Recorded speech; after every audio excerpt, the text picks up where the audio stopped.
Hi, I'm Mark, and welcome to Magic Boss Video News, where you'll get the latest information about Magic Boss, review shows, where they're going next, and some behind-the-scenes videos. Today we want to start with our last show, which took place on November 20th. That's a Saturday, just last Saturday, at Marquis Theater in downtown Northville, Michigan. This was our first performance there, and also the night of the dedication of their new stage, with the mayor attending and his look at the future of the theater serving for entertainment downtown. The stage was fantastic. The lighting was fantastic. It was a fantastic night. Now that's all we've got as far as the review. But we do have another Mark Harrington's look at the song, one of the Magic Bus songs in their playlist, For What It's Worth. And Mark shares his thoughts and a little bit of history about For What It's Worth. So now let's go behind the scenes.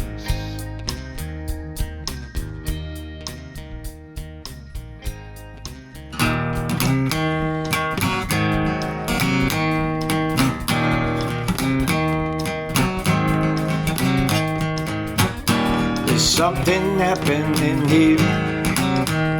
What it is ain't exactly even clear.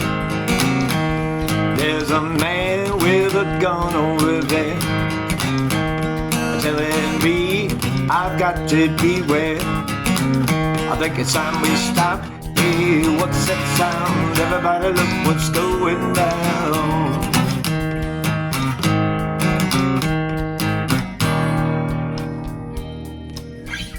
Hey everybody, time for another segment of Magic Bus YouTube Song List Trivia. Today we're going to talk a little bit about that song, For What It's Worth. The original title was Something Happening Here, or Something Is Happening Here, but they later changed it to For What It's Worth. It was recorded in 1966. Most people think that it was about the Vietnam War. However, it was not about the Vietnam War.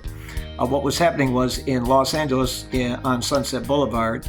At this point, Buffalo Springfield, who recorded that song, written by Stephen Stills, had become the house band at the Whiskey A Go-Go on Sunset Boulevard. And the whole strip, the whole Sunset Strip, was pretty hot at that point. There was a lot of clubs, a lot going on, and the young people were gathering on a nightly basis there to see all the groups, and it was just a happening place. Well, the local residents and businesses were getting a little upset because of the congestion in the area. So they decided to lobby Los Angeles County to invoke a curfew at 10 p.m., which they did. And the young people, they weren't real crazy about that. As a matter of fact, they felt like their civil rights were being, violated. So, in response, one particular Friday in November, they had distributed a bunch of flyers inviting the young people in the area and people in general in the area to come and join them for a demonstration against the curfew. Well, what happened was they had a response. A couple of the radio stations got on board, and they ended up with around 1,000 or a little more than 1,000 and up people demonstrating that particular day. And even though it started out as a peaceful protest, it didn't end up that way. It ended up becoming a little bit more violent. There was some conflict between the police and the protesters, and even a couple of future stars, Jack Nicholson and Peter Fonda, who was actually handcuffed, taken away. But so that's really what the song was about, those demonstrations. Something happened near 1,000 people on the street, and it was about them. By 1966, the song had gotten recorded in the fall, and the demonstrations went on and carried on throughout all of November and December, and became known as the Sunset Boulevard Curfew Riots. Anyways, the song was recorded by Buffalo Springfield. They released it. It didn't hit the charts until the middle of 1967, when it made it all the way up to number 9 in the Billboard charts. But a great song, definitely speaks of the era that we sing about. And for me, it's one of those pivotal songs that really, really just carry the spirit of the times with it. And so that's why we include it always in the first part of the set, to kind of set the precedence of what it was like to be in Los Angeles or San Francisco or be in California during 1967.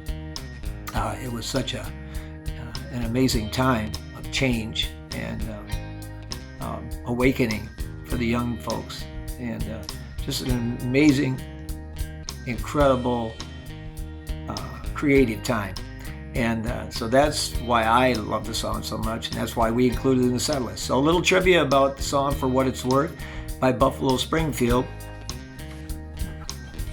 Think it's time we stop. Hey, what's that sound? Everybody look what's going down. Not bad advice for today either. See you next time, guys. Peace.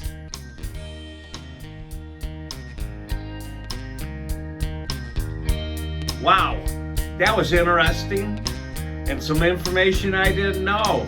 I sure do enjoy those reviews. Next, we want to talk about our next show, which is coming up May 11th. That's a Saturday at St.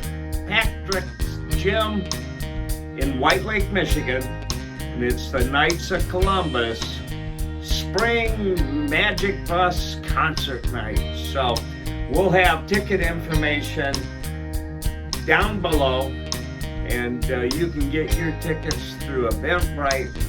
And we've played at a number of these, and this will be another fun evening with us and you.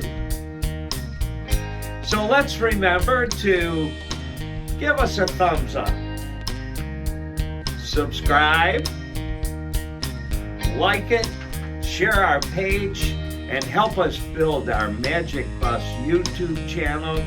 We sure do appreciate it. So until the very next time,